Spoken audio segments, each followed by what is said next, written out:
Now this question says Toby invested £4,500 for 2 years in a savings account.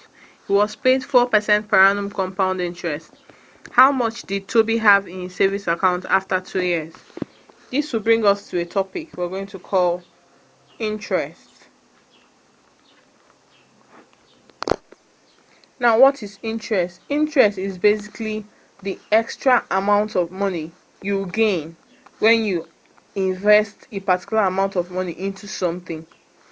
Or if you loan money from a bank, for example, the amount you pay them on top of the money you loaned from them, that's what we call the interest. So interest is the amount gained on top of an invested amount invested, we call it principal, okay, or amount or extra amount paid on top of a loan. For example, if you go to a bank and you ask for a loan of $1,000, okay,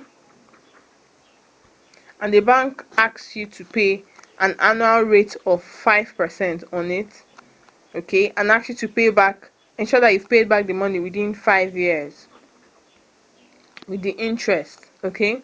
Now the simple interest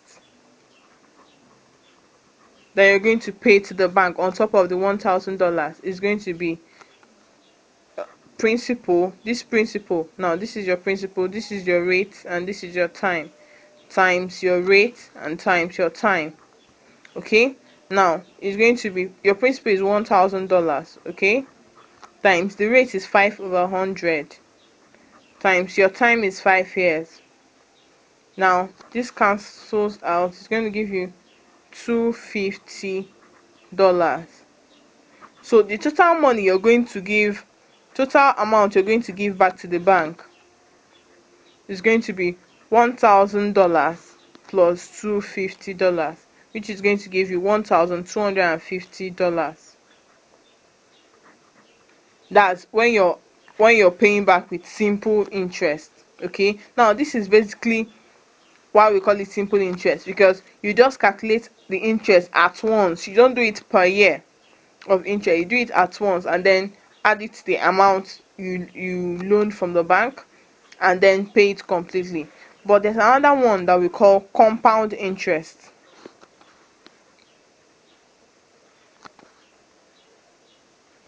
In compound interest, okay, you don't pay at once, you pay per year. For every year you pay an interest, for every year you pay an interest, for every year you pay an interest, for the total number of years, okay. Now for compound interest, let's use the same $1,000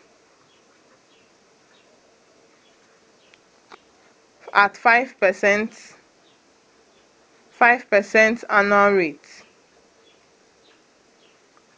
and 5 years.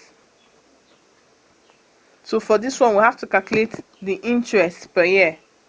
So for this one, for the first year, you're going to have the interest to be 1,000 times the rate 5/100 times the time is going to be 1, because this is for 1 year, okay.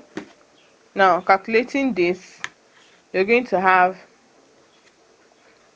$50. Now for the first year you have $50. Now for the second year,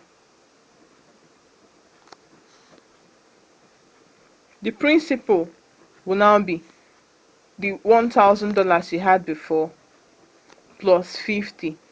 The rate still remains the same, 5%, and then the time will be 1 year as usual, okay. So your interest is going to be 1,050 times 5/100 times 1, okay.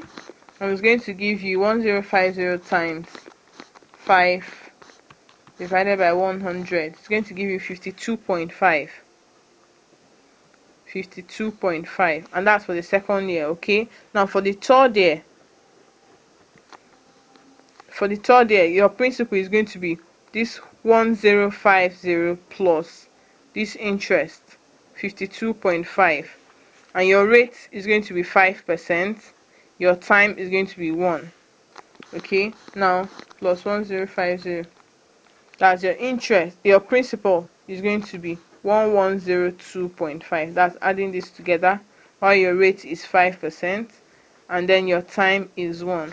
Now your interest for the third year is going to be 1102.5 times 5 over 100 times 1. So times 5 divided by 100 is going to give you, your interest is going to be 55.125. Okay, now for the fourth year, your principal is going to be 1102.5 plus 55.125. That is 1102.5. That is 1157.625. Your rate remains 5%, and your time is 1 year, since it's per year.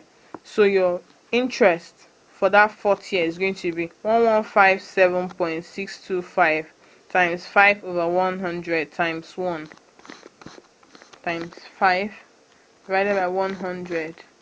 So you're going to have your interest to be 57.88 as your interest. Now for the fifth year and the last year,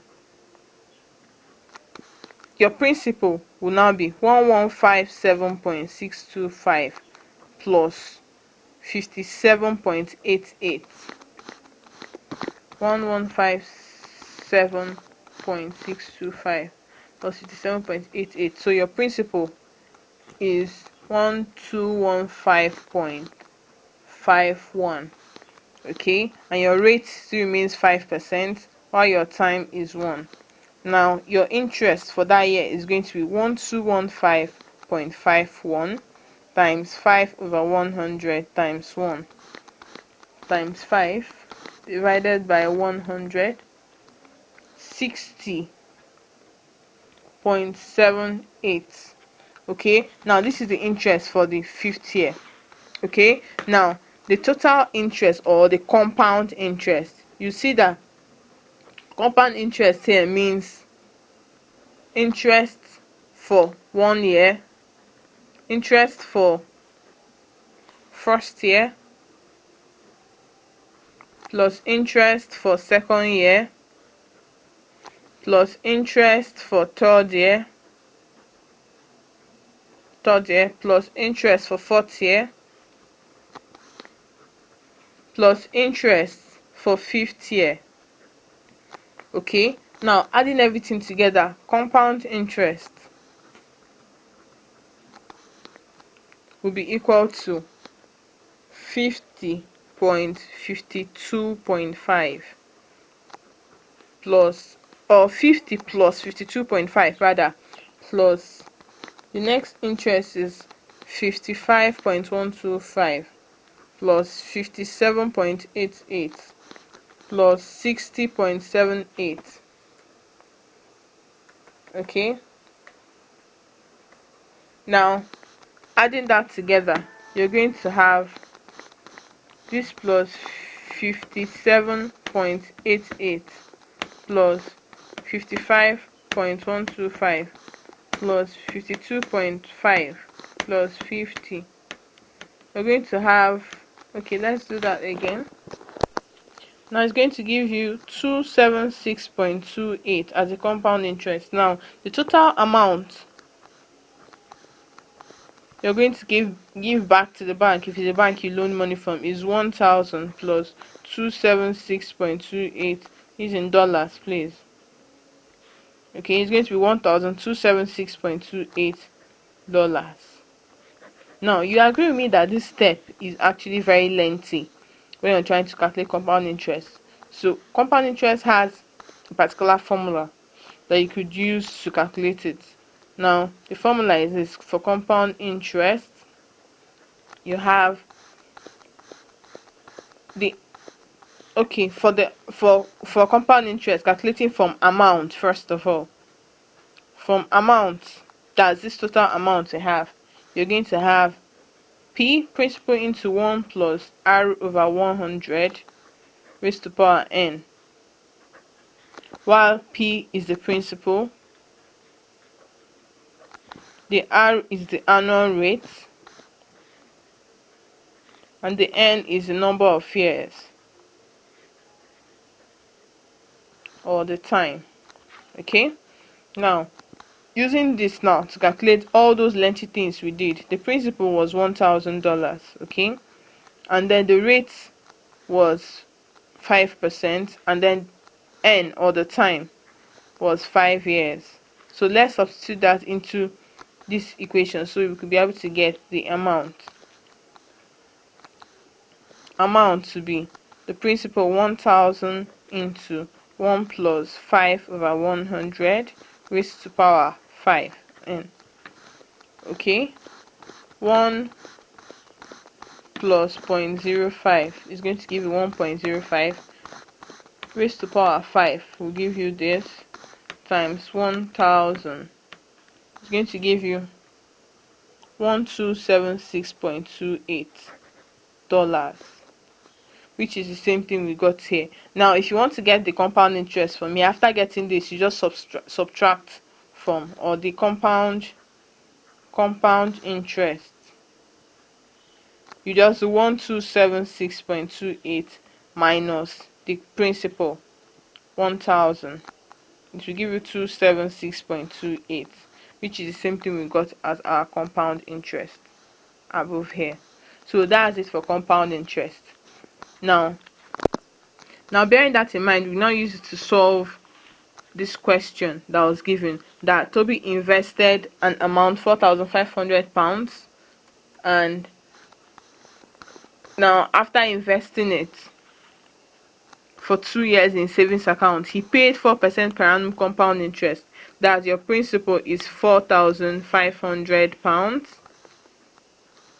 Okay, and he paid, time was, or the n or t was 2 years, and then the rate was 4%. Okay, now you will ask, how much did Toby have in savings account after 2 years? That's the total, which means the amount invested plus the compound interest, and that's the amount that we calculated before, P into 1 plus R over 100 raised to power n, which is going to be 4,500 into 1 plus 4 over 100 raised to power n is 2. Okay, from what we did earlier on, we have 1 plus 0.04 times, okay, raised to power 2, then times 4,500 is going to give you 4867.2 pounds, and that's the answer for that question. Now the second part says Jasper invested £2,400 for n years in his savings account. He was paid 7.5% per annum compound interest. Okay, now at the end of the n years, he had £3,445.51 in his savings account. Work out the value of n. This is just substituting everything inside that compound interest formula and then finding your n. Now from here, our principal was £2,400, and our n, we don't know it. We asked to find it. Then the rate was 7.5%. I remember that he said at the end of the n years he had £3,445.51. So that is the amount. Okay, because it was at the end of n years. No, amount was £3,445.51. Now substituting this in the formula, A equal to P into 1 plus R over 100 raised to power n. You have your amount is this, 3,445.51, equal to your P is 2,400 into 1 plus R is 7.5 over 100 raised to power n. You don't know it. Okay, now let's take this gradually. Let's work out this ones in the bracket first. The next step is going to be 3445.51 divided by 2400 will be equal to 1 plus 7.5 over 100 raised to power n. We are dividing both sides by 2400 so that this bracket raised to power n will be the remaining one alone. So you'd have 3445.51 divided by 2400, and it's going to give you 1.435629 equal to 7.5 divided by 100. 7.5 divided by 100, 1 plus that will give you 1.075 raised to power n. Okay, now this will give you 1.075 raised to power n. Now how do you find the value of n? This is more like saying the 1.075 raised to power n should give you this answer rather. Now what is the value of n? You find out what would you raise up to. Which value will you raise 1.05 up to, 1.075 up to be able to get 1.435629. Now finding out this answer n, we're going to find what root of this number will give you this number. Now that would be, we're going to use this key to get an answer as close as possible. Now for example, if you want to get third root of 8, okay, you just press 3, now hold your shift, root of 8 equal to, you're seeing 2 there. Now let's use the same method. Let's try with 2, for example. Second root of 1.435629, we're going to get 1.1 something, so it's really very low. Let's try with 5. Fifth root of 1.435629, we're going to get 1.075. So n therefore is 5. So that's it for compound interest and the way you solve it. Basically what you have to be looking at now is this formula. Once you remember this formula, p into 1 plus r over 100 raised to power n as your a, you could be able to solve any of the compound interest questions you're given. And once you remember that for simple interest they have principal times rate times time, you'll be able to solve any simple interest question you're given.